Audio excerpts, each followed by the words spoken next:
Hello. Due to the increased incidences of racial violence, from the pool incident in Texas to the pool incident in Ohio to the Charleston church shooting to the recent church burnings, going back to Freddie Gray and back even further to Trayvon Martin, and everything in between and even before, it just seems like racism is becoming more obvious or overt. I don't want to say prevalent because it's always been prevalent. It's always been a thing. It's never went away. But it seems like it's becoming more obvious. And I just want to take the time to address some of my thoughts on the issue. I don't know if they'll be helpful or not. I hope so. One of the things I really wanted to address first is I just wanted to acknowledge the very real presence of institutionalized, systemic, pervasive racism. That it's something that really is a thing that oppresses people of color on a daily basis. And you see, a lot of people, or a lot of white people, don't want to acknowledge, or they don't acknowledge that racism is really a thing like that. And part of the reason for that is, as we're growing up, we're actually trained not to pick up on racism. We're trained not to notice it. It's not just that we're choosing not to acknowledge it, which certainly is a factor, but it's really that we're trained not to notice the obvious. It's as if we have blinders on, and so we can't see what's going on around us. Even when someone's pointing it out, saying, look, this is really something that is racist, this is something that is racism going on, and we just can't pick up on it. Part of the reason for that is that the definition of racism that we're taught as we're growing up is not actually the real definition of racism. Often the definition we're taught is racism is when one person believes one group of people is superior to another group of people. And really, that's not racism, that's prejudice. It's racial prejudice. Prejudice based on the color, based on somebody's race. It's hateful and it's bigoted, but it's not actually racism. You see, racism is the intentional or the unintentional support of a system that oppresses people of color and supports white supremacy. I'll say that again. That racism is the intentional or unintentional support of a system that oppresses people of color and supports white supremacy. Now, when I first heard that, it didn't make sense to me. I was like, what, are you saying only white people can be racist? That just doesn't make any sense. But you see, another good definition, or simplified definition of racism is racial prejudice plus power. That there is this real power dynamic that's involved. That white people are conferred or given power that people of color don't have. You see, people of color don't have that power dynamic to exploit the way white people have and can. For example, I saw this video on YouTube of a black person. He was shouting things over a megaphone. He was shouting, kill the white people, kill their children. Terrible, evil, horrible things. And when I saw that, I thought to myself, well, now that's racism. If that's not racism, I don't know what racism is. But you see, as hateful as that was, and evil as that was, bigoted as that was, it wasn't racism because he didn't have that power dynamic in his corner. So in that way, racism really doesn't go two ways. So this power dynamic. One of the ways that helps me understand this power dynamic is the concept of white privilege. Now again, if you're like me, when I first heard about the concept of white privilege, I was taken aback. Like, what do you mean? I don't have things just handed to me because I'm white. I have to work for everything just like everyone else does. And it's true, white people have to work hard. But the thing is, people of color have to work so much harder. And that's really what the thing is. It's not that white people don't have to work hard. It's that we have all of these different privileges that people of color are denied. And it makes them have to work so much harder. There was a great article written about white privilege by Peggy McIntosh, and it's called White Privilege, Unpacking the Invisible Knapsack. And what she really does is she puts together a white privilege checklist, and she lists 50 different examples of white privilege. And I want to just go over a few of those with you today. Before I do that, she opened with a really great quote that I believe really summarizes and captures what it's like to have those blinders on. She says, "I was taught to see racism only in individual acts of meanness, not in invisible systems conferring dominance on my group." And that's really what happens. We're taught that, people are racist, that there's certain people that believe in white superiority, and so there's individual racists. But we're not really taught about these invisible systems conferring dominance on a particular group. In this case, the white group.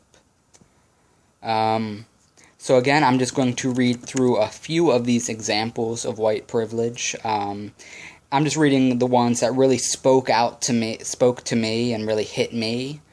These might not mean much to you. So I would encourage you to read the article for yourself. I'll post the link to the article as well as some links to some other good information in the description below. But again, there are 50, and I'm just going to read a few, so I encourage you to take a look. The first one I'll read is, "I could turn on the television or open to the front page of the paper and see people of my race widely represented." And really that's true, that when we look around, we look at the magazines and what have you, a lot of the positive role models are white people.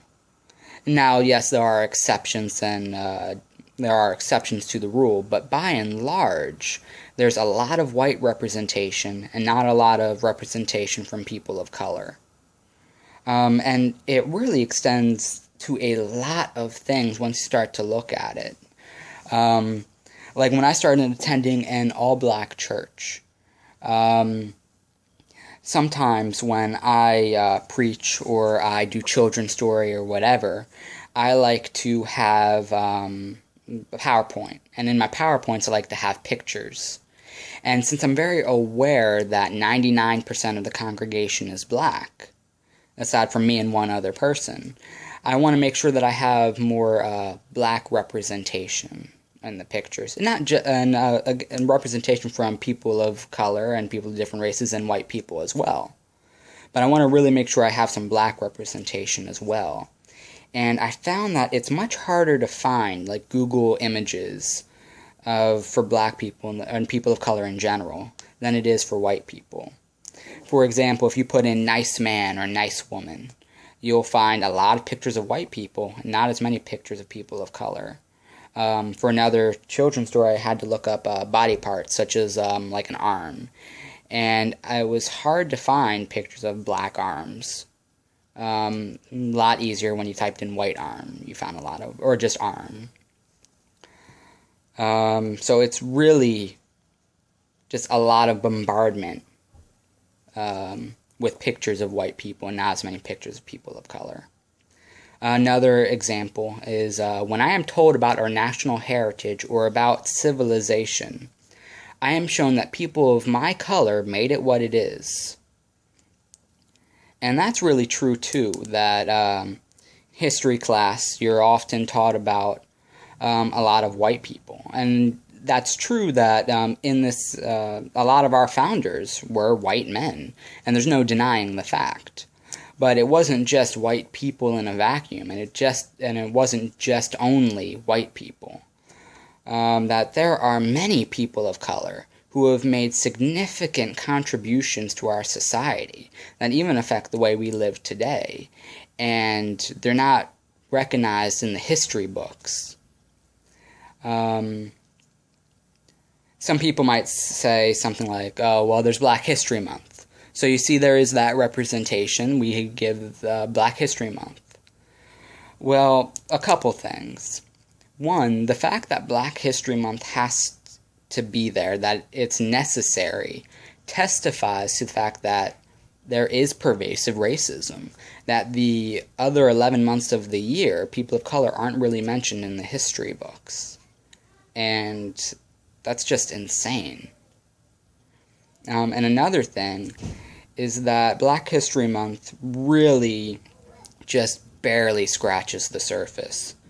I mean, it doesn't even deal with people of other ethnicities and other races, but even with black people, it just barely scratches the surface. It's like, what do we learn every year? We learn about Martin Luther King Jr., and we learn about George Washington Carver and how he did a lot of things with peanuts. And that's it. We don't really learn about the significant advancements people of color have made. And it's really mind-boggling. Another example is, I do not have to educate my children to be aware of systemic racism for their own daily physical protection. Yeah, that's right. I don't have to do that. Or I never thought I'd have to do that. I've never had to worry about those things. And I as an individual have never had to worry about systemic racism for my own daily physical protection. I've never had to worry about police officers throwing me so hard against the door of a police car that my jaw will break. I've never had to worry about that. Another example of that is in my diversity class in college, my teacher, professor who was white, was relating an experience she had a few years prior, that there were a few black women in the class, and they started mentioning when they had to teach their sons that when they get pulled over, they would have to teach them to be very still, look straight ahead, say yes sir, move very slowly. But it was always when my son gets pulled over, not if. And you see, I could see teaching my children if they get pulled over, but I never thought about to say when you get pulled over, as if it's an inevitability. And really, it kind of is for people of color. And that just says something about society. That there are these extra burdens placed on other people that I don't have to worry about because of the color of my skin. I don't have to worry about my daily physical protection, and teaching my children about that. It's incredible. Another example of white privilege, I am never asked to speak for all the people of my racial group. I don't have to do that. How many times when a person of color does something either good or bad, they're all of a sudden representing their entire race? An example is in that university with that racist professor, when they were given the graduation speech, and she said, "Look who's leaving, all of the black people." Not even realizing that there was a black family, recording the whole thing that hadn't left. But I guess she looked up and saw one or two black families leaving, and look who's leaving, all of the black people.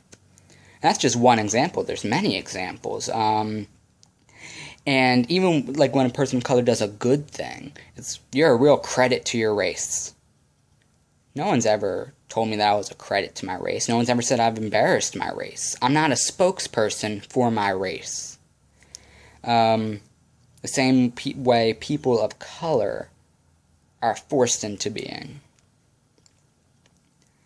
Another example of white privilege. If I declare there's a racial issue at hand, or there isn't a racial issue at hand, My race will lend me more credibility for either position than a person of color will have. That's really true, too. If we look on the news or on Facebook or just all over the internet, we'll see examples of people of color saying, look, this is racism. This is something racist that's going on. And how easy is it for white people or some white people to dismiss it? Some people say, oh, well, they should have just not fought back against the police. That's the thing. Or, concerning all of the police brutality and police violence, they'll say, it's not a race thing, it's a police thing. And it's just as, when a person of color is saying something about race, there's this tendency for white people to not believe them. However, if it's a white person saying something about it, a lot of white people are like, oh, okay, or no, you're right, or whatever. It's just a shame. Another example of white privilege is have a couple more, and again, I encourage you to read over the whole article. If my day, week, or year is going badly, I need not ask of each negative episode or situation whether it had racial overtones. I don't think about my race like that. If someone's rude to me, well, I think they're just a rude person. And it never once enters in my mind, I wonder if it's because I'm white. And because of that, it's really hard sometimes for me to grasp or understand that would be a thing. My wife has shared her own experiences of discrimination. And sometimes it's just hard for me to grasp, like, why does it have to be a race thing? Can't it just be a rude person or a mean person? But when you think about it, when a person of color is treated differently on a daily basis because of the color of their skin, all of a sudden, it becomes a real possibility, a real potential, really a potential thing that the rude person was being rude because of the color of their skin. Like if a person of color is standing in a checkout line and they see the person ahead of them who's white being treated with, dignity and respect and kindness, and then when they get up there, they're treated rudely and with disrespect. Well, of course it's a race thing. And it just becomes a part of their everyday experience, that this feeling of I'm being judged because of the color of my skin. And that's just a terrible burden that's placed on people of color, that burden of, I wonder if I'm being judged because of the color of my skin. It's something I don't have any idea what that's like. The last one from the article, this might seem like a small thing, but it really hit me hard. I can choose blemish color or bandages in flesh color or nude colored items and have them more or less match my skin. Yeah, if I go into the store and I want a flesh color band-aid, it might be a little bit darker or it might be a little bit lighter, but it's my skin color. And the thing is, white people don't monopolize what flesh looks like. There's many different shades of flesh. There's as many different races there are and many different varieties and shades within that race. That's how many different flesh colors there are. And yet, when we look at, flesh-colored things or nude-colored things, it's this color. And that really sends a message out, doesn't it? It really sends this message. It's a dehumanizing message. Because, you see, these things don't say, Caucasian flesh color. It's just flesh color. Human flesh color is this color. What does that say about people of color's flesh color? The denial of white privilege makes it easy to deny the existence of systemic racism.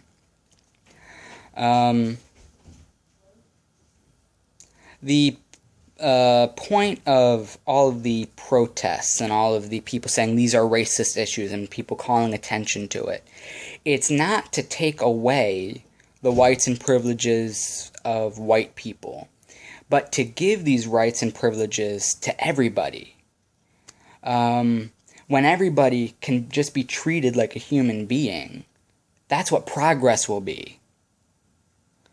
It's not about taking away, but about giving to everybody liberally. And it's important to know that it's not just people who hate black people that are the racists. It's good people who are just supporting an evil system.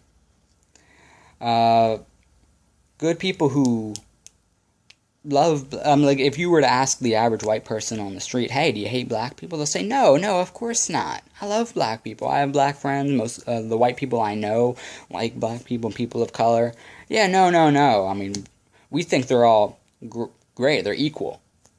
And yet we're in this system where privileges are daily being given to us and being denied to people of color. And I think that's really the thing, is when we think that, or when we say, yeah, people of color are equal, which is true, but then we say, and they're treated that way. That's the part. Because just because they are equal does not mean that people of color are being treated equally. And when we turn a blind eye to their unfair treatment, when we turn a blind eye to the oppression and to the denial of privileges that we get on a daily basis, that makes us complicit with racism, and that makes us racist. It does not necessarily make us hateful or bigoted, but it would make us racist because we are supporting this system of racism and not challenging it. When our fellow men and women are being persecuted for the color of their skin, and we are denying their very experiences of discrimination, that's making us complicit in their discrimination.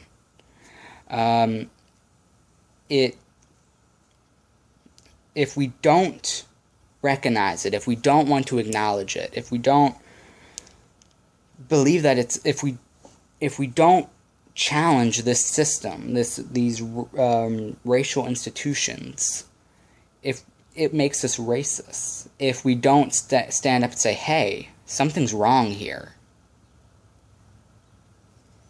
I saw this movie, and I didn't really like all of it, but I did like some. I think I might need to rewatch it. But it was called The Color of Fear. And in this movie, The Color of Fear, it was a bunch of people, a bunch of different races, and they were gathered together talking about racism. And a person of color asked a white person, what is the white experience like? What is it like being a white person? And he said to them, I don't know what you're talking about. When I walk around, I don't think of myself as a white person, a part of the white group. I just walk around and live my life. So I really don't know how to answer that question. Because I am just a human being. That's how I view myself, as just a human being. And the guy said, that's what the white experience is like. Not having to think about your race. You see, people of color have to really have that their race really put on them. That every day they're daily reminded that they are a black man or a black woman, or a Middle Eastern man or a Middle Eastern woman, or an Asian, just whatever it is, that it's like they're defined by society. They're defined by their race, while white people get to just be human beings. And I actually had to ask my wife if this was true, if she was daily reminded that she was a black woman, and she said, yeah, that it was. That is something that she was very aware of. That's something society made her very aware of. And it just broke my heart because I have no idea what that's like. I'm just a person. When I'm walking around, I'm not cognizant of the fact that I am a white person. I just live my life, and I am just a human being.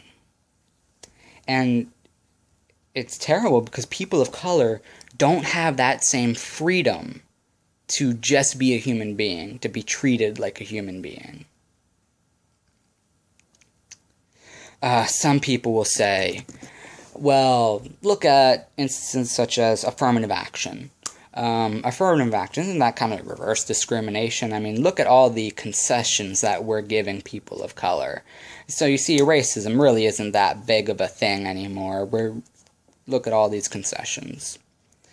Well, a few things. One is, how often is that even really enforced? But let's just say that it is. The fact that it's necessary, again, just shows how pervasive racism really is. That if that was not in place, if affirmative action wasn't in place, how likely would it be that all these professions would just be dominated by, white men, and then followed by white women, and people of color would just be left by the wayside?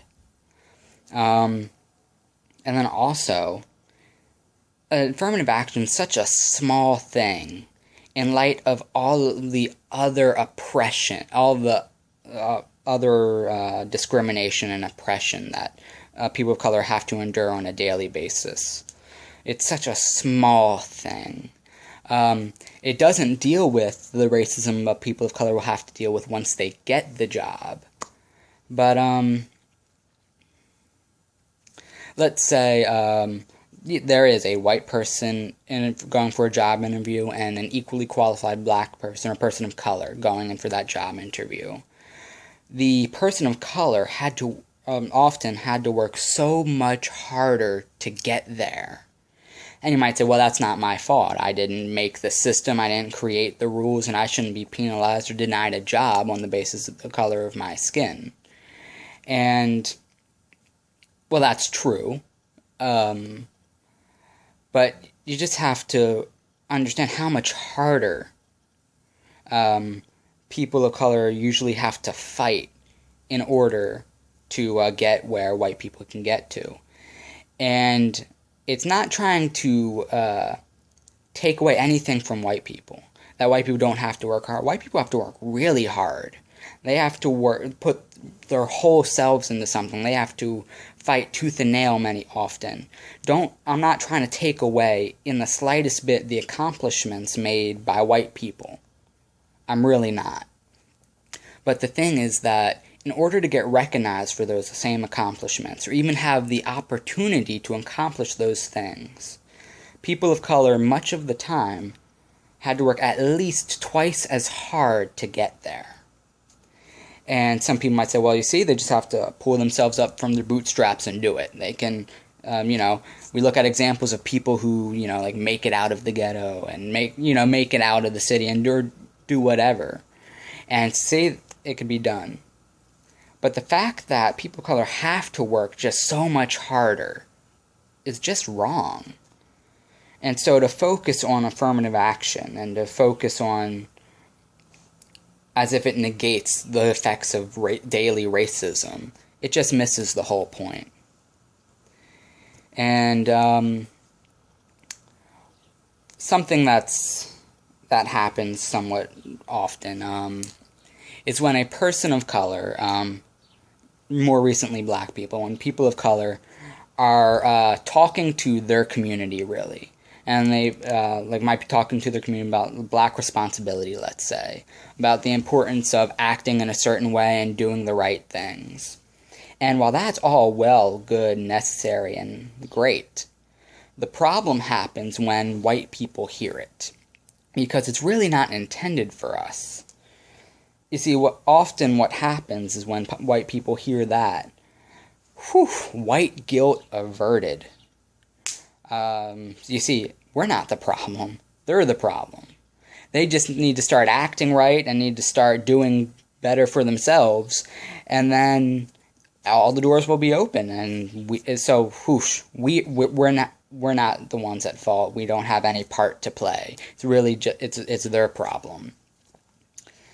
Well, one, that's just patently untrue. It's just false, because a lot of white people don't act right, but yet they still get these privileges conferred onto them on a daily basis because of the color of their skin. And people of color, talking about responsibility for people of color does not in the slightest bit take away the burden of white responsibility. As you see, we're the ones with the power dynamic. We're the ones that in this society are given power and privileges that other races and people of color are denied. And I'm not trying to take away power from people of color, that people of color have this inherent power in them, just like everybody else has. They have power.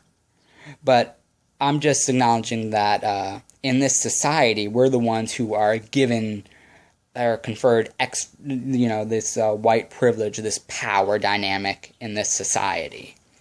And that places on us the greater burden to act as agents of change, to join hand in hand with our fellow men and women, and standing up saying, we're not going to stand for this anymore. Something has to change. It's really important to recognize racism as the pervasive, systemic evil and plague of our society, as it is. That is daily oppressing our fellow human beings.